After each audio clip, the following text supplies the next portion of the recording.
सभी बच्चों को नमस्कार। आप सभी का इस कक्षा में स्वागत है। आज हम रीतिकाल के रीतिबद्ध कवि आचार्य भिखारी दास का परिचय, कृतित्व एवं काव्य वैशिष्ट्य का अध्ययन करेंगे। बच्चों, भिखारी दास का कविता काल 1725 से 1760 ईस्वी के बीच माना जाता है। रीतिकालीन कवियों में भिखारी दास को बड़ा सम्मानजनक स्थान प्राप्त है, क्योंकि ये सर्वांग निरूपक आचार्य है। सर्वांग निरूपक से क्या तात्पर्य है, क्या आप जानते हैं?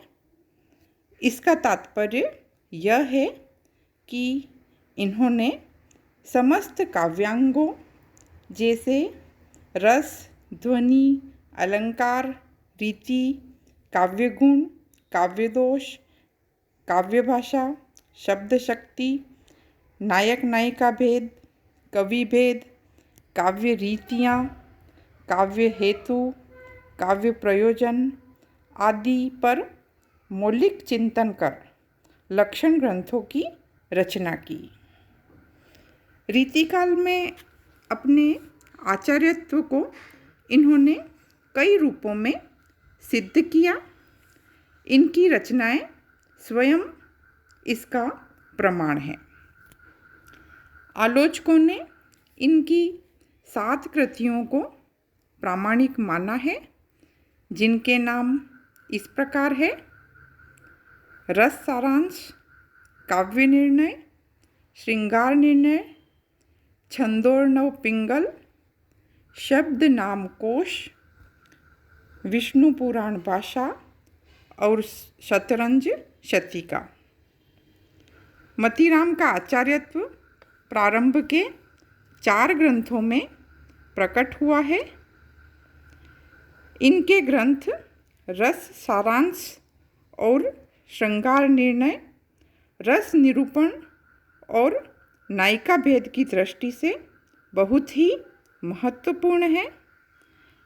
काव्य निर्णय ग्रंथ में इन्होंने काव्य हेतु, काव्य प्रयोजन, काव्य भाषा, काव्य दोष, शब्दालंकार आदि का विशद वर्णन किया है।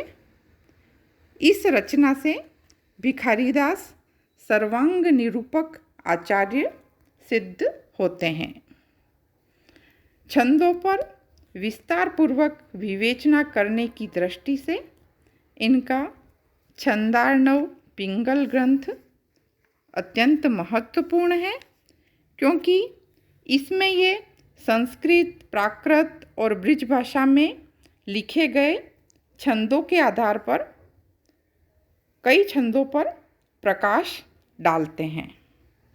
बच्चों, इस प्रकार इन सभी ग्रंथों में काव्यांगों के विवेचन में इनका संस्कृत काव्यशास्त्र का गहन अध्ययन जगह जगह झलकता है। इसीलिए ये रीतिकाल के कवियों में अपने आलोचक व्यक्तित्व या आलोचन दृष्टि के कारण विशिष्ट स्थान रखते हैं। इनका इस दृष्टि से भी महत्वपूर्ण स्थान है कि इन्होंने तुक को काव्यांग के रूप में प्रतिष्ठित किया है, जो कि ब्रिज भाषा की बहुत ही बड़ी विशेषता है।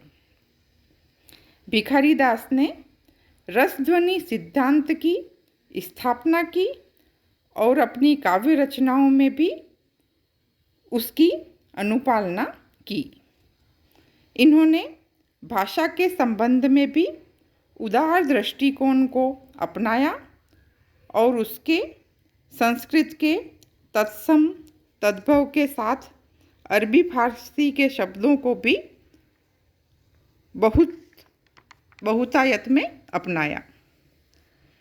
भिखारी दास के आचार्यत्व के साथ साथ इनकी ईश्वर के प्रति भक्ति भावना भी रेखांकित करने योग्य है।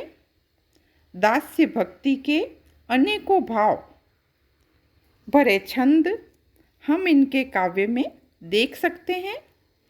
वे बार बार भगवान राम को अपना आराध्य और स्वयं को राम का सेवक स्वीकार करते हैं। इनके जीवन में राम का सर्वोपरि स्थान है। वे एक छंद में लिखते हैं कि आगर बुद्धि उजागर है, भव सागर की तरनी को खीवैया, व्यक्त विधान आनंद निधान है, भक्ति सुधारस प्राण भवैया। जान यहे अनुमान यहे, मन मान के दास भयो है सिवैया। मुक्ति को धाम है, राम को दाम है, राम को नाम है कागद कहिया।